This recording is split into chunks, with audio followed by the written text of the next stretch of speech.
A cena mais polêmica de Evangelion. Vamos lá. Em Evangelion, em que o Shinji, o protagonista, vai visitar a colega dele, a Asuka, Vamos continuar no assunto punheta, né? no hospital. Isso porque depois de sofrer um ataque psicológico de um anjo, a já não muito estável saúde mental da Asuka decai vertiginosamente, deixando ela num estado comatoso e extremamente vulnerável. E na cena de abertura de The End of Evangelion, que serve para dar um outro final com outro tom para a série, o Shinji acaba, por acidente, abrindo as roupas dela e expondo o corpo nu dela.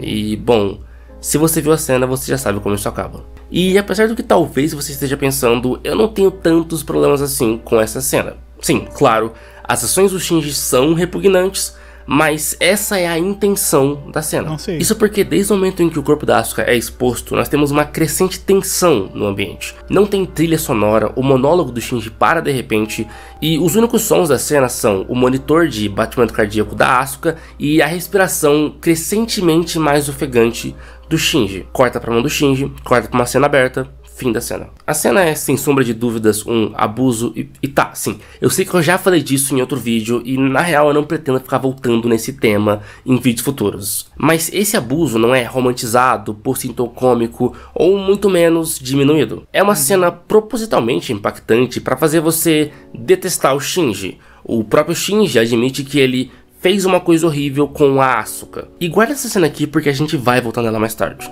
O que também não quer dizer que eu não tenha críticas a essa cena. Não é um cavaco, tá? É um ukulele. A própria existência dela é bastante estranha. O Shinji do anime, por exemplo, nunca teria feito uma coisa dessa. E apesar disso não ser uma contradição, porque você poderia interpretar isso como sendo o fundo do poço do personagem, no sentido de a pior ação que ele já fez, a escolha de um abuso é, na minha opinião, um pouco desnecessariamente chocante. Até porque, apesar de admitir os erros dele, o Shinji nunca é exatamente punido por isso. Um outro problema é a maneira como o filme opta por literalmente expor o corpo da Asuka. E apesar de eu não estar argumentando que essa cena chegue ao ponto de ser sexualizada, porque não é o caso, eu realmente não acho que tinha necessidade de mostrar o corpo de uma menina de 14 anos durante o abuso. Da mesma maneira como não houve necessidade de mostrar o pênis do Shinji ou o ato da masturbação para a cena funcionar. Ainda assim, essa escolha que foi feita, o corpo da vítima é exposto e do abusador é poupado. Entretanto, essa exposição, ao contrário da cena em si, não foi exatamente uma surpresa para mim. E para entender o que eu quero dizer com isso, a gente precisa entender um pouco sobre como Evangelion lida com as suas mulheres. Se você nunca assistiu Evangelion, é bem possível que você imagine que esse é só mais um anime cheio de waifus pra dar em cima do protagonista e protagonizarem cenas pra satisfazer o interesse de um monte de adolescente. Mas se você assistiu Evangelion, provavelmente você está se perguntando por que eu vou criticar Evangelion pela maneira como ele trata os personagens femininas. Até porque esse é um dos aspectos mais elogiados e honestamente subversivos da obra, principalmente se a gente vai levando em consideração a época em que o anime foi feito e principalmente questões do roteiro. E, bom, uma coisa meio que tem a ver com a outra. Isso porque, por um lado, Evangelion realmente tem uma posição crítica às relações de gênero estabelecidas no anime, e que são um reflexo da realidade. Ou, em outras palavras, Evangelion fala sobre feminismo. E eu sei que só de falar essa palavra já vou perder uma galera, mas é a vida. Isso porque, por exemplo, ao invés de serem relegadas a posições puramente passivas de cuidado ou suporte, condizentes em última instância com estereótipos, as mulheres de Evangelion têm posições bastante ativas e centrais dentro da narrativa. Claro que a história acaba sendo sobre o Shinji, mas a Rei e a Asuka, por exemplo, são pilotas de Evangelion que pilotam robôs gigantes para salvar a humanidade. E tem diversos episódios em que elas de fato protagonizam as lutas e são fundamentais para as vitórias da NERV. A Hitsuko, num outro exemplo, é uma cientista genial que é chefe do setor científico da NERV e que diversas vezes foi crucial para salvar Tóquio 3. E a Misato não só é responsável por cuidar da Asuka e do Shinji, ela também desempenha o papel de coordenar as operações com os Evas e muitas vezes até de treinar eles. E eu não tô dizendo que ter uma personagem feminina para desempenhar o papel de mãe do grupo de adolescentes é inerentemente problemático. O problema é quando esse é o único tipo de mulher que você faz. Quando as mulheres são unicamente secundárias ou jogadas para escanteio como se elas fossem NPCs. E em Evangelion esse não só não é o caso da Misato, já que ela tem outros papéis, como não é o caso de nenhuma das personagens femininas principais. E os paralelos não param por aí. Não é à toa, na minha interpretação, que os corpos sem vida e sem vontade que são usados pela humanidade são os Evas, que são feitos do corpo de Adão. Assim como Eva, na mitologia bíblica, é feita de Adão e, portanto, subalterna a esse. Ao contrário de Lilith, a figura da mulher rebelde, que normalmente é vista como um demônio, mas aqui é, ao contrário, a progenitora da humanidade. Ou, no mesmo ponto, nós temos a cena em The End of Evangelion em que a Rei rejeita o Gendo dizendo que ela não é a boneca, portanto, objeto dele, traçando um paralelo, na minha visão, com os próprios Evas, que também não são só robôs. Até a maneira como mulheres se relacionam com homens dessa história pode ser vista como uma crítica a essas dinâmicas de gênero de uma maneira não tão óbvia. Isso porque, num primeiro momento, a maior parte das mulheres de Evangelion parece ter algum tipo de dependência emocional ou necessidade de aprovação de figuras masculinas. A Asuka com o Kaji, a Rei e a Hitsuko com o Gendo e a Misato com o pai morto dela. Mas a questão é justamente que, na minha interpretação, esse tipo de representação pode ser não exatamente um reflexo inconsciente de machismo do autor, e sim uma tentativa de se construir um argumento sobre mulheres que tiveram o seu ego e autoestima minados e moldados por uma sociedade patriarcal. O que eu tô tentando dizer é que quando você cresce em uma sociedade que te trata como um cidadão de segunda categoria, e eu posso falar um pouquinho sobre isso, é difícil não internalizar algumas dessas ideias em algum grau. E por isso a necessidade de aprovação dessas personagens é um paradigma que precisa ser resolvido ou discutido dentro da narrativa. E é aí que as coisas ficam complicadas. A questão é que, como eu disse, para esse tipo de representação fazer sentido, você precisa de algum tipo de conclusão. E conclusão não significa um final feliz. É só um final que se conecte com os problemas do início da narrativa de uma maneira minimamente coerente. Mas a maneira como os relacionamentos em Evangelion se desenvolve é no mínimo inconclusiva. Vamos seguir caso a caso. No caso da Rei, por exemplo, nós temos um final bem claro. Ela consegue, ao final da narrativa, enfrentar o Gendo, por quem ela sempre teve uma admiração quase mística. Mas esse é o mais conclusivo de todos esses casos em Evangelion, e ele só acontece em The End of Evangelion. Na saga original, a conclusão da Rei se dá simplesmente dentro da mente dela. Mas ok, esse é um final que de fato chega em algum lugar. Ele realmente constrói um ponto sobre a dependência emocional e a... Cara, eu... É que esse vídeo é mais sobre The End of Evangelion. Eu não gosto de The End of Evangelion. Eu acho praticamente todas as decisões do Evangelion do anime melhores do que a do The End of Evangelion. As coisas são muito mais propositalmente inconclusivas do que o The End of Evangelion, que tenta explicar diversos pormenores ali, que eu acho que dá mais confusão do que... falta de amor próprio da Rei. Já o caso da Asuka é um pouco mais estranho. Ela é uma garota de 14 anos, que parece não gostar de ninguém, mas tem um interesse romântico bem intenso. Um final completo, outro discorda. No Kaji, um homem de 30 anos, que basicamente ignora ela. Mas dá pra entender o que o anime provavelmente tá tentando construir aqui. Ela é uma garota jovem, com um crush de um cara muito mais velho que ela, que ainda não tem a capacidade de entender os problemas que uma relação entre os dois traria pra ela. E talvez seja justamente por isso que o Kaji ignora ela o anime todo, pra não ficar dando corda pra ela. Porque provavelmente ele sim entende os problemas dessa situação. Mas não dá pra ignorar que quando a Misato e o Kaji voltam a namorar, a Asuka fica constantemente diminuindo, rivalizando a Misato, que até então tinha sido basicamente uma mãe, ou talvez uma tia mais velha maneira, pra ela e pro Shinji. E esse lance de mulheres lutando e se diminuindo pela atenção de outros homens é um negócio que não pega muito bem, principalmente quando você não chega a lugar nenhum com isso. Eu discordo. Eu discordo que seja o ponto. Eu entendo até a interpretação, mas parece muito mais uma interpretação que vem de fora para dentro do que de dentro para fora. É mais essa questão, eu vejo mais ela com essa questão dessa intempérie dela de querer tudo, e aí quando ela perde algo que ela queria, ela fica com essa questão com a Misato, né? E esse acaba sendo o caso da Asuka e da Misato. O relacionamento delas nunca volta. Se fosse o contrário, aí talvez faria mais sentido pra mim. Atrás, o desenvolvimento da Asuka, principalmente em The End of Evangelion, tá muito mais ligado à relação dela com a mãe dela do que com o Kaji ou a Misato. Então não tem nenhuma conclusão muito clara pra isso. Mas os casos mais problemáticos são justamente o da Hitsuko e o da Misato. O da Hitsuko porque, apesar de ao longo do anime ela parecer distante e independente, a gente descobre que, na realidade... Eu sei que o Evangelho é bom e tudo mais, mas assim, por alguma razão, não consigo criar conexão com a obra. O final da obra, o desenvolvimento do Shinji, que me prendem na obra. Ué, não entendi. Não consegue conexão e te prende. E acho o final do anime melhor que End of Evangelion. É uma parada que destrói isso para mim. Eu preciso rever. Mas assim, não consigo gostar como muitos gostam. E não é argumento de hater. Eu acho que os argumentos deles são horríveis. Ah, tá. Eu não gosto de End of Evangelion. Eu considero Evangelion uma obra fechada no anime. E não tenho interesse de ver. Nunca vi os rebuilds, tenho pouquíssimo interesse em ver. Ela tinha um relacionamento não muito saudável com o chefe dela e ex-amante da mãe dela, o Gendo. E o relacionamento da mãe dela com o Gendo era um lado da mãe dela que ela sempre desprezou, justamente por compreender que o Gendo estava só usando ela. Entretanto, ela acaba por cometer os mesmos erros da mãe.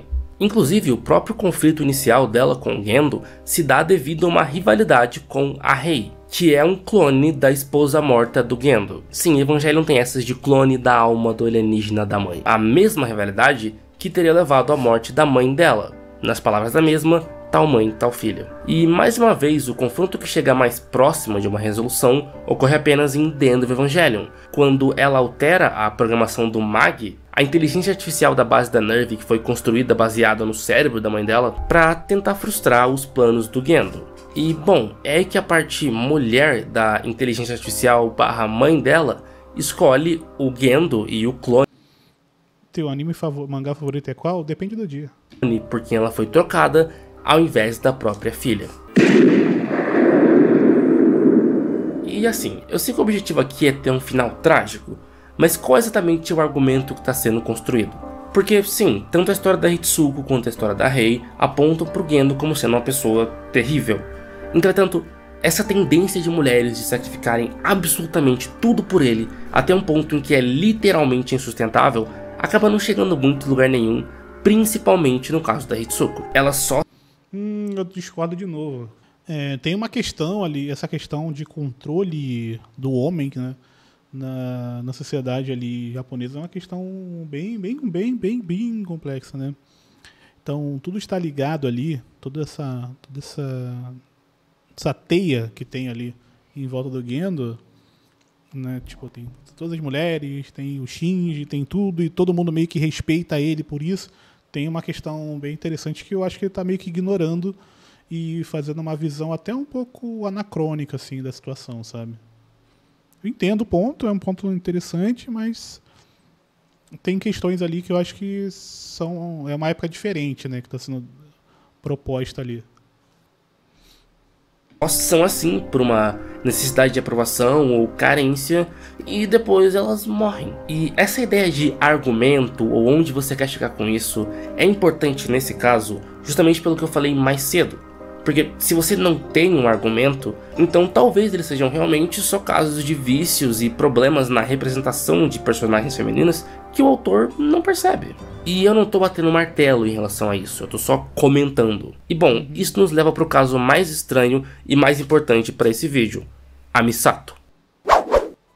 A Misato parece ter dois relacionamentos particularmente problemáticos com homens na vida dela. O primeiro delas é com o próprio pai dela, que era um agente de uma predecessora da NERV e era uma pessoa com quem ela nunca teve um bom relacionamento e nem foi muito próxima. Inclusive ela chega a dizer que odiava ele. Entretanto, não é à toa que a própria Misato acaba entrando e ocupando um cargo de importância dentro da NERV. Existe um elemento aí que ela mesma admite de tentar honrar, vingar ou simplesmente buscar a aprovação do pai depois da morte, principalmente pelo medo da desaprovação. E eu sei que você deve estar imaginando que o segundo relacionamento é com o Kaji, que ela mesma diz ser muito parecido com o pai dela, mas não exatamente. Isso porque, apesar de eu ter sim críticas, ou pelo menos um certo desconforto, com a maneira no mínimo dúbia e cheia de beijos não tão consensuais que esse relacionamento foi construído, tem um outro relacionamento que acaba sendo mais importante pro tema desse vídeo, o dela com o Shinji. Isso porque, assim como a Misato, o Shinji sente uma necessidade de aprovação do pai inacessível.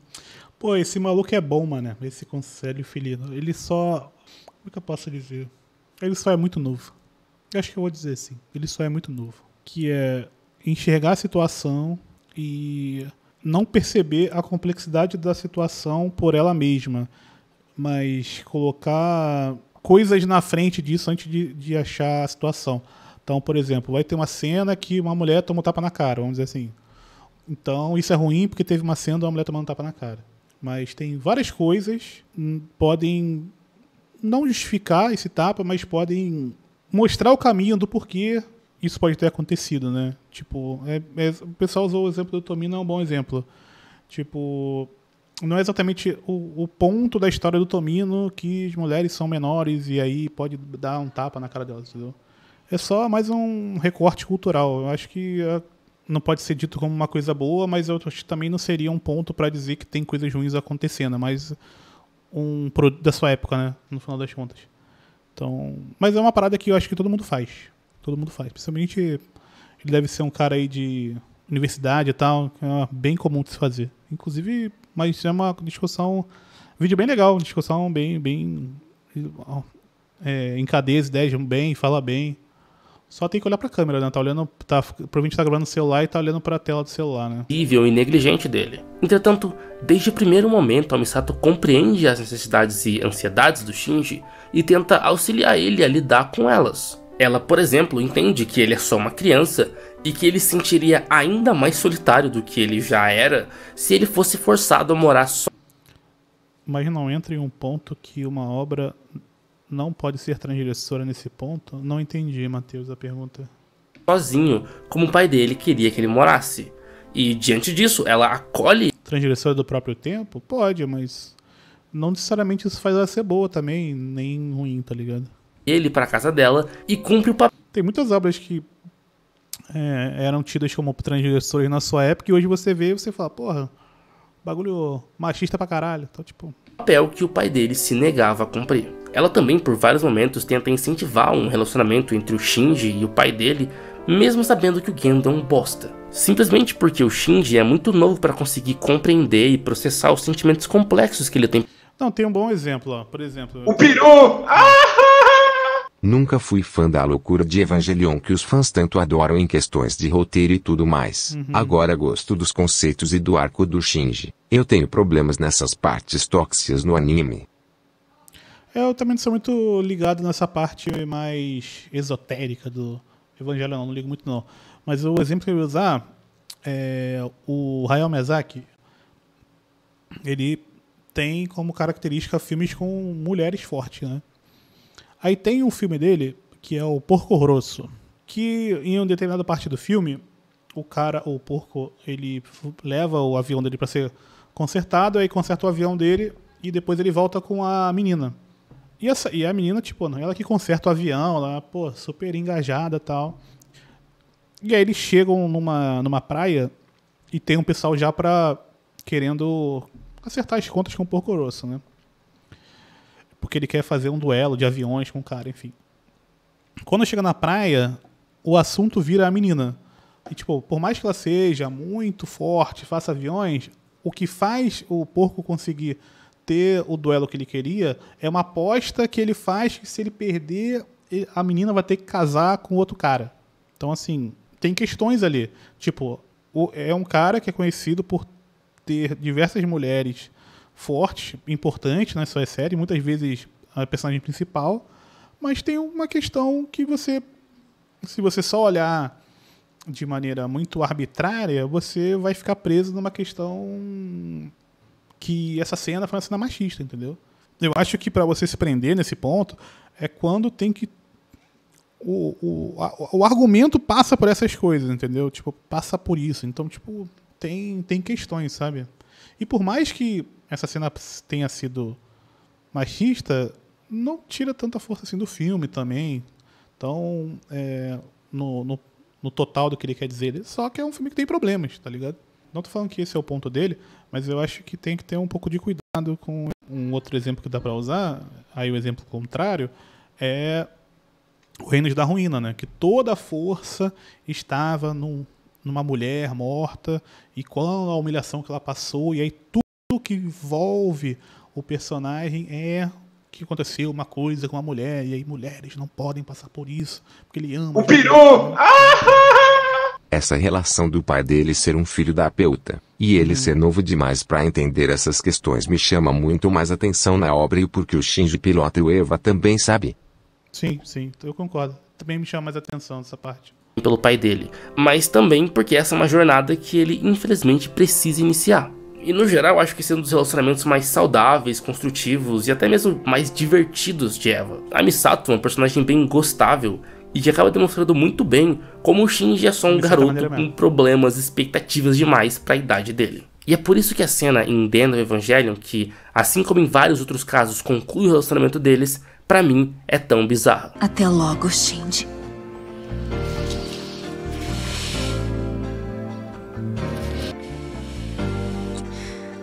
Esse foi um beijo de adulto. Nós vamos continuar quando você voltar. Eu tenho 2 problemas com essa cena. O segundo deles conclui. Se você for pensar, o que tá na tela só como representação do real, ainda mais de maneira moralista, aí fica difícil relações interessantes com a arte. Então, tem essa questão, né? Mas eu acho que é um momento que todo mundo passa. Essa questão, tipo... Ainda mais hoje em dia, né? Que tem diversas questões em relação a isso, né? Você ficar um pouco mais militante um tempo, mas depois você ir percebendo que as coisas não são dessa maneira, né? Detesto essa cena de beijo, parece muito soft hentai.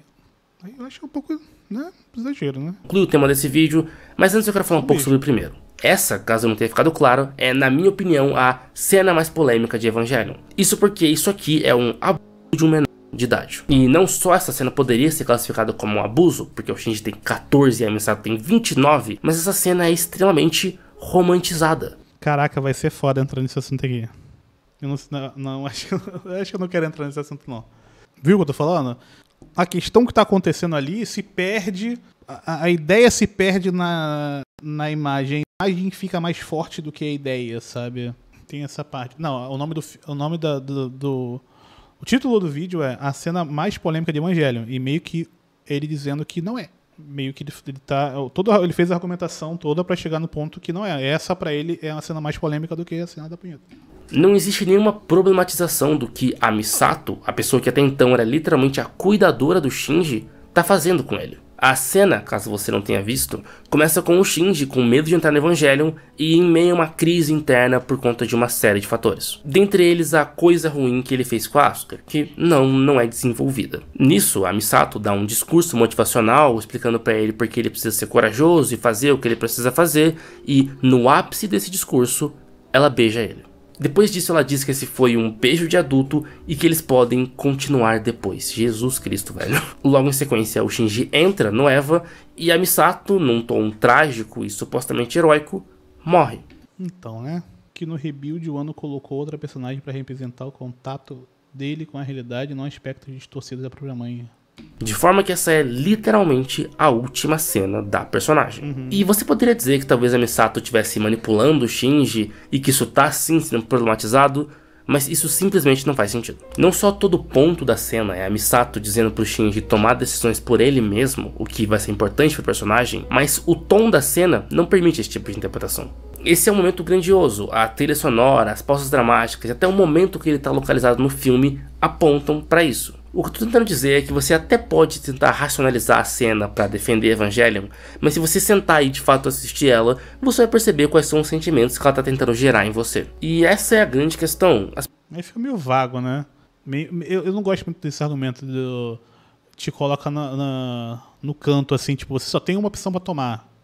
Porque meio que e ele sabe disso, porque meio que esse vídeo é uma interpretação dele. Então, tipo, não... Sabe? As pessoas reclamam das ações do Shinji quando ele estava na enfermaria, mas pelo menos a cena foi construída para demonstrar o Shinji como uma pessoa desprezível, nojenta.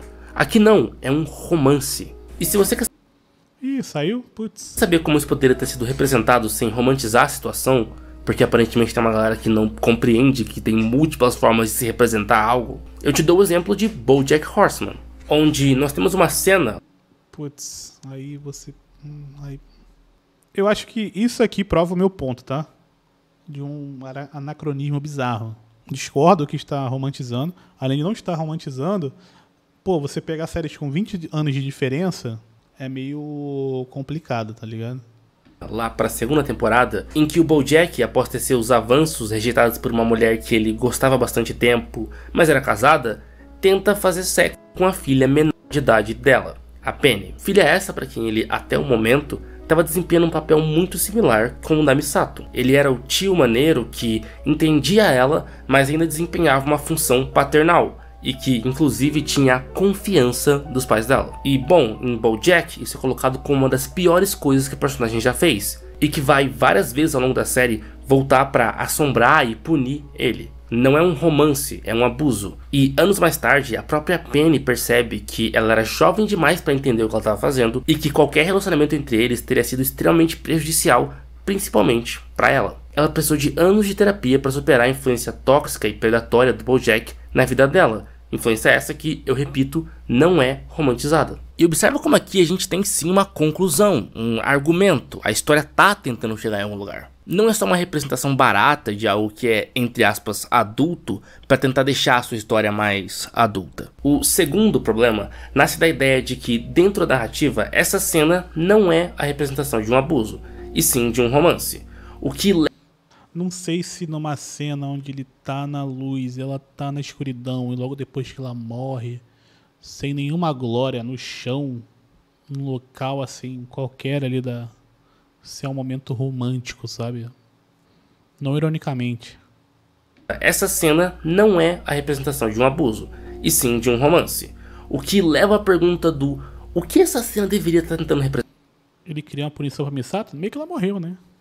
Como se chegou à conclusão de que uma boa resolução pro relacionamento do Shinji e da Misato seria um romance entre eles? Bom, eu honestamente não sei, mas eu tenho uma hipótese. The End of Evangelion é uma obra que foi fruto de uma boa quantidade de reclamações dos fãs, que ficaram bastante insatisfeitos com o final da saga original. Particularmente, eu prefiro o final original do que o final do filme, mas esse não é o ponto do vídeo. E várias vezes assistindo o filme, eu senti um tom meio de, bom, se é isso que vocês querem, então toma.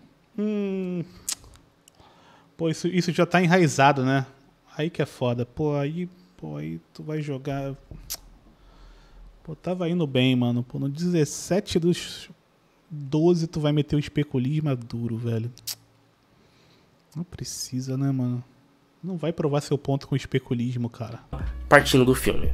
E é por isso que o filme concluiu vários arcos do anime de maneira mais clara. E é também porque ele acaba entregando muitas coisas como lutas grandiosas e até um final mais épico e dramático, que era Kitsune fala isso aí? Eu não lembro. o que os fãs queriam. Entretanto, outros problemas que já existiam no anime acabam sendo exacerbados aqui. Tipo, eu não entrei tanto nesse ponto, mas a dualidade entre representar a Rei e principalmente a Asuka como tendo o comportamento de meninas de 14 anos, mas ficar sexualizando ela e colocando as duas nessa posição de waifus é no mínimo contraditória. E não, eu não tô taxando você por gostar das personagens ou achar o design delas atraentes. Eu só tô dizendo que a maneira como elas são representadas na série fere um pouco a discussão de gênero que supostamente está sendo proposta. E esse também é o caso da Misato. Não, mano, pô, cara, não é discussão de gênero que a gente tem em 2024, mano. Calma aí, cara. Calma aí, mano. As coisas... Aí é duro, cara. Não é assim. Calma. Tem a construção, tem um tempo. Nem lembro quando é que saiu esse filme. Quando é que... Alguém me dá um Google aí de quando é esse filme, só pra eu ter uma ideia. 97, no Japão. Pô, peraí, né? O Japão é o país que... Só pra usar como exemplo, tá? Mas até pouco tempo tinha o lance da... Não tinha nem essa questão de leis, essa questão de idade e tal. Então, tipo, eu não sei... Aí é um grande especulismo meu, né? Mas eu não sei nem como é que é essa questão dessa visão, né? Em relação a... Eu estou olhando esse desenho que tem ângulos mais sexualizados e se eu estou imaginando uma pessoa de 14 anos e se isso é uma coisa considerada ruim, né? Então tem muitas coisas nesse meio, né? Misato, no final do dia ela também é uma waifu, portanto ela também tem que ter algum tipo de relação romântica com o protagonista. E é daí que surge essa bizarrice que a gente vê em The End of Evangelion. É simplesmente a realização de mais um dos desejos do fandom. E no final das contas isso coloca a Misato e todo o desenvolvimento dela numa posição também subalterna a esse desejo de ter ela como uma waifu. E o meu argumento final é justamente que, infelizmente, essa não é a cena mais polêmica de Evangelion. Antes de ter visto a série, e até depois pesquisando, em momento algum eu vi alguma discussão do que a Misato fez partindo dos fãs. Ela continua sendo considerada uma waifu, e no máximo tem alguma piadinha sobre ela ser meio pedo. E compara isso com a maneira como, por exemplo, os fãs de BoJack tratam o BoJack hoje em dia. Mas esse tipo de comportamento... Não, mas aí, pô, cara, não tem como, cara. Em séries e filmes não dá pra a conclusão ser essa, mano. Bizarramente comum. E é bizarramente comum justamente porque esse tipo de situação tende a ser visto ou como uma piada ou como uma fantasia que eu tinha nessa idade que você não entende porque tu não é um moleque. Em síntese, o abuso masculino é sempre tratado na ficção ou como piada ou como se ele simplesmente não pudesse existir porque, entre aspas, o homem sempre quer. E esse tipo de representação, que parte necessariamente de uma perspectiva machista, no final das contas só serve para tornar ainda mais difícil lidar com os casos reais de abuso, criando um véu de fantasias e distorções que cobre uma realidade terrível. Pois é, o final do vídeo é um pouco... Discordo bastante do final do vídeo. Porque... Bom, vou me inscrever. Tem potencial. Mas... Eu acho um pouco estranho. Acho que vale a pena dar uma oportunidade aí. Tem discussões, ele se organiza bem as ideias. Só achei que ficou um pouco meio... Eu acho que entrar nessa discussão dessa questão, inclusive, obviamente, me lembrei de South Park, né? Que tem um episódio que a professora tá ficando com o Ike, né? Que é uma criancinha. E aí, o Stan não, o judeu lá, que eu esqueci o nome dele, ele tenta ficar falando pra polícia, poxa, tem a professora, ela tá abusando do meu irmão, e o pessoal o Caio, né? Ele fica, pô, por favor, estão fazendo coisa com meu irmão. Aí o cara fala, pô, eu queria ser eu então, né? Que ele tá sendo pego pela professora gostosa. Sim, tem essa questão. E talvez isso seja até um ponto nesse momento ali com o Shinji ali. Tipo, ele tomar coragem, e aí pra ele tomar coragem teve uma mulher que beijou ele, enfim, pode ter uma questão assim. Nessa época, 97, ter essa questão... Eu acho que é mais... É difícil usar as palavras aqui, né? Mas acho que você aceita mais pela época que foi do que no BoJack Horseman que acabou aí, né? Tipo, teve toda a discussão, né? Por muitos anos para chegar nesse ponto, né? Então, que você for querer fazer alguma coisa hoje, você já teve toda essa experiência para, se você colocar essas questões na sua obra, você vai ser julgado de outra forma do que quando foi feito lá atrás, né? Então, é um pouco difícil colocar esse assunto em Evangelho. Você fica um pouco anacrônico, assim, né? Porque você está puxando de hoje e está jogando lá no Evangelho, né? Então, tipo, a pior questão do Evangelho é essa questão, né? Então, sou um pouco esquisito, né? Entrar nesse assunto olhando para o Evangelho.